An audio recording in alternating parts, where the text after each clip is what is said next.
Hello friends मैं कविताई मोर YouTube चेनेलर अन्य एटा भिडिओলৈ আপোনালোক সকলোকে স্বাগতম জনাইছো। আজি মই আপোনালোকৰ মাজলৈ লৈ আহিছো শুকান মিছা মাছৰ চাটনি এটা ৰেচিপি। তাৰ বাবে লৈছো এয়া মিছা মাছখিনি মই আগতীয়াকৈ ধুই লৈছো গৰম পানী দি। লগত লৈছো আদাখিনি সৰু সৰু টুকুৰাকৈ কাটি লৈছো আৰু নহৰুখিনিও মই কাটি লৈছো আৰু লগত লৈছো পিয়াজ, জলকীয়া আৰু মান ধনিয়া।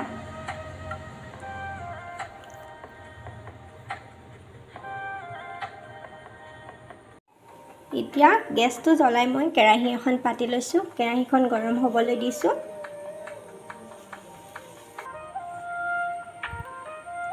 এয়া কেৰাহী গৰম হৈ গ'ল। তাত দিছো মই অলপ তেল।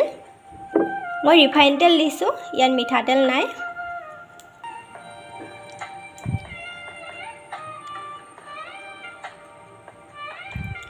তেল গৰম হৈ গ'ল। এতিয়া মই মাছখিনি ঢালি দিম।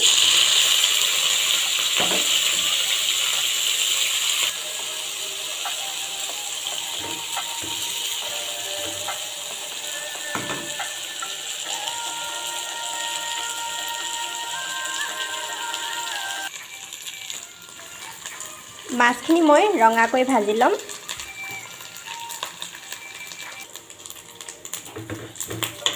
এয়া মোৰ মাছখিনি ভজা হৈ গ'ল। এতিয়া মই কাঢ়ি ল'ম।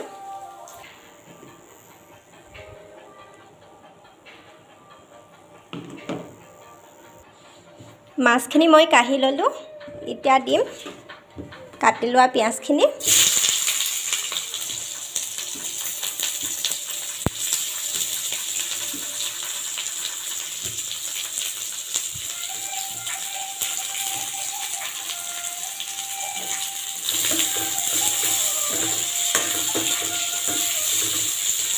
পিঁয়াজখিনি মই ভালদৰে ভাজি ল'ম।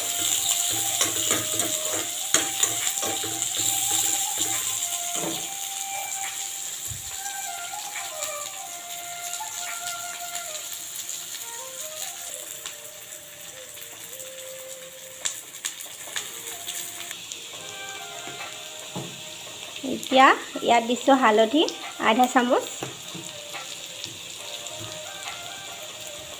আৰু নিমখ দিছোঁ।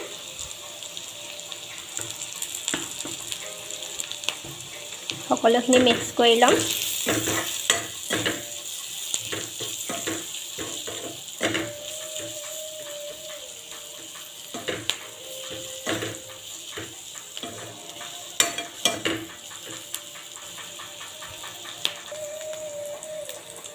এয়া পিঁয়াজখিনি ভজা হৈ গ'ল। এতিয়া মই মিক্সি বাতিত ভাজি লোৱা মিছা মাছখিনি ধুই দিছোঁ। এতিয়া মই এইখিনি এটা পেষ্ট বনাই লওঁ। ইয়াত মই ভাজি লোৱা পিঁয়াজখিনি দি দিছোঁ। লগত দিছোঁ আদাখিনি আৰু ৰচুনখিনিও দিছোঁ। এয়া মই সকলোখিনি এতিয়া পেষ্ট বনাই ল'ম আকৌ এবাৰ।